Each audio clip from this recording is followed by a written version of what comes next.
We are wrapping up the month of May, and it is Melanoma Awareness Month, so here's some things you need to know about melanoma from me, a board-certified dermatologist. I'm Dr. Dustin. I've helped millions of people on social media make better decisions about their health care and their skin health, and how to have more effective visits with a dermatologist by knowing what questions you should be asking. Make sure to hit that follow button to stay on top of the latest developments in skin care, skin health, and your overall health. Every year, May is Melanoma Awareness Month, and dermatologists get in a frenzy to help educate you how to protect yourself against one of the most common cancers in young people. Without a doubt, melanoma is the deadliest form of skin cancer. More people will die of this type of skin cancer than any other type of skin cancer, and it disproportionately kills younger people. So under the age of 25, it's the most common cause of cancer death in women, which is very scary, and it's the #2 most common cause of cancer death in women between 25 and 35.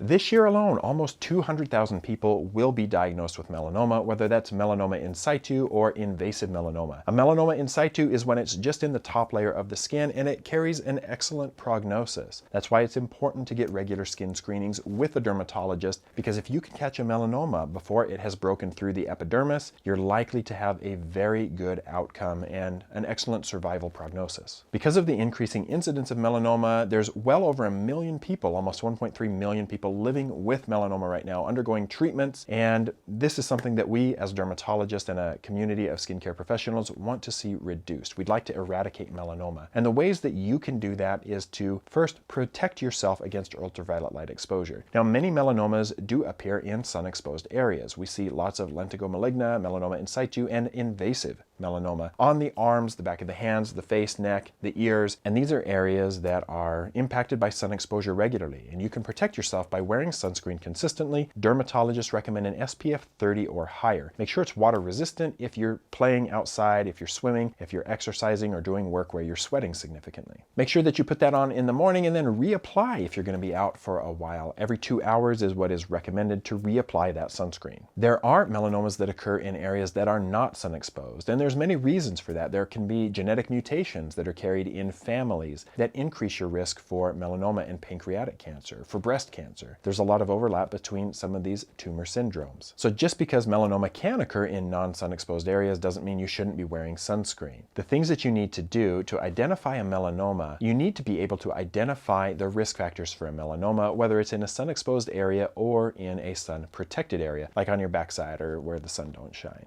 The first is asymmetry. When you're looking at brown spots on your skin, moles that you have or new moles that pop up, we want to look for moles that have asymmetry, meaning one side of the mole does not look like the other side of the mole. You can see examples of that here.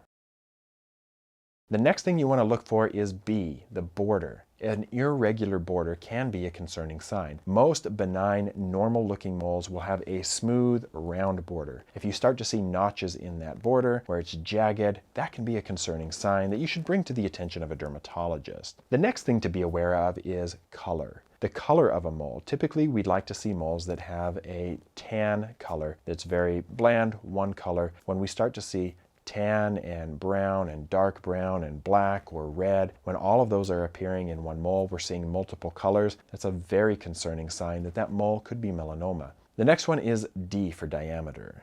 D diameter, 6 millimeters is kind of the cutoff that we recommend that you do when you're looking at your moles at home. That's about the size of a pencil eraser. When a mole starts to get much larger than that, it may have a little bit higher risk of being abnormal. That's a good cutoff for you to be aware of at home, but when dermatologists look at your moles, we look at moles big and small that could be melanoma, and oftentimes we're going to use something called a dermatoscope to identify more intense features in that mole that maybe you can't appreciate at home. But at home, it's a good idea to look for moles that are greater than 6 millimeters, especially if they used to be smaller than 6 millimeters. E is perhaps the most important, and that's evolution. A change in your mole can be a very concerning sign. So if you have a mole that's looked one way for a long time and now it looks different, whether it has any of the other features or not, if it's undergone change, then you definitely should have that evaluated by a board-certified dermatologist. We love to be able to see people and just provide reassurance that whatever change underwent is just normal and it's okay. But if you notice change in a mole, it really should be evaluated, especially if you're over the age of 30. If you learn and follow those A, B, C, D, E rules, you're going to have a better chance to catch a melanoma at an early age, whether it's on a sun-exposed or sun-protected area. A few more tips is to avoid tanning beds. don't go tanning. Artificial tanning is dangerous, just like tanning under the direct sunlight. Try to change your behavior to avoid going out in the sun between the hours of 10 a.m. and 2 p.m. That's when the sun is going to be most intense. Those ultraviolet rays are going to be the strongest. Before you go out and do activities,